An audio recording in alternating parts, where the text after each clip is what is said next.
నిర్మల్లోని శ్రీ గండి రామన్న దత్త సాయి ఆలయ అభివృద్ధికి లక్కడి జగన్మోహన్ రెడ్డి, జైపాల్ రెడ్డి తమ వంతు కృషి చేస్తున్నారు.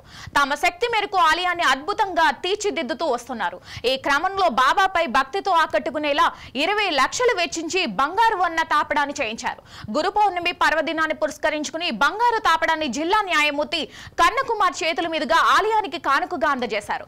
ఈ సందర్భంగా జగన్మోహన్ రెడ్డి, జైపాల్ రెడ్డి జిల్లా న్యాయమూర్తిని అభినందించారు.